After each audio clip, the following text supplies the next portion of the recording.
हमारा देश आज से नहीं, शुरू से ही महान रहा है। शुरू से ही हमारे देश में किसी भी व्यक्ति को धर्म के हिसाब से नहीं सताया गया।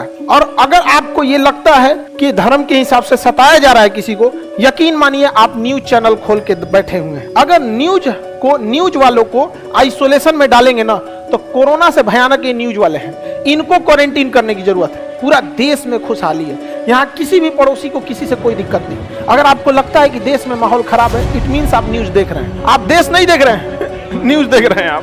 देखने के बाद ना खाली वैसे लोग को वहां बैठाया जाता है जिनकी कोई योग्यता नहीं है। उन्हें ग्रुप डी का क्वेश्चन दे दीजिएगा तो नहीं सॉल्व हो पाएगा, भाग जाएगा सब वहां पे अब ऐसे लोगों को बैठाया जाता है। तो भारत शुरू से महान रहा है। जब भी किसी देश को सताया गया है तो वहां के लोग भारत में आए हैं, स्पेशली धार्मिक कारणों से जब सताया गया है। तो जब कभी आपके ऊपर धर्म के हिसाब से अत्याचार होता है तो इसे रिलीजियस परसिक्यूशन कहा जाता है। टेक्निकल वर्ड याद रखना है, क्या जी?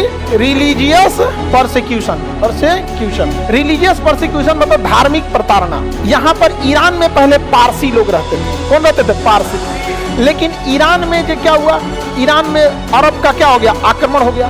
पारसियों को वहां से भागना पड़ा। पारसी धर्म के लोग बड़े शांत होते हैं, शादी विवाह बड़ा कम ही, मतलब इन लोग में इनकी जनसंख्या बहुत कम है पारसियों की। ये अपनी आय का अधिकांश हिस्सा दान कर देते हैं, जिसमें आप रतन टाटा का नाम सबसे पहले सुनो।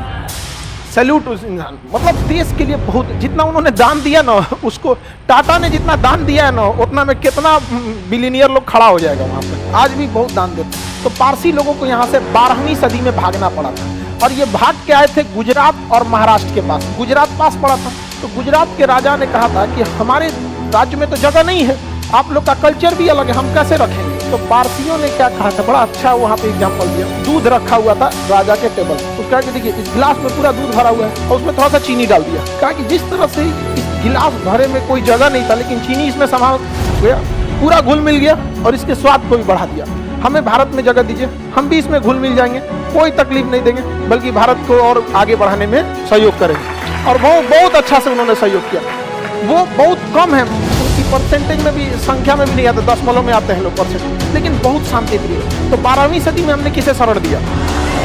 जब पहला ये रिलीजियस प्रोसिक्यूशन, दूसरा 1947 में जब देश आजाद हुआ, बहुत सारे सिख और बहुत सारे हिंदू लोग पाकिस्तान से भाग के कहाँ आए? भारत। दूसरा हम लोगों ने कब दिया? 1947। 1959 में चाइना ने तिब्बत पर आक्रमण कर दिया। कहाँ आक्रमण किया?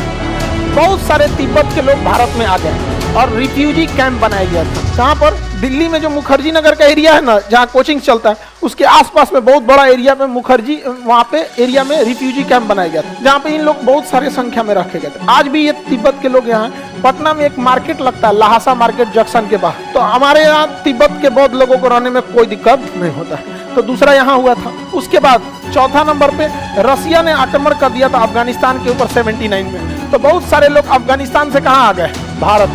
ये कब आए थे? 79 में। ये कब आए? 12वीं सदी में। तो यहाँ से आ गए। 1980 में तमिलों के ऊपर भयानक अत्याचार हुआ। LTTE, liberation tigers of Tamil Eelam. Liberation tigers of Tamil Eelam. यहाँ से बहुत सारे तमिल लोग भाग के कहाँ शरण लिए? भारत।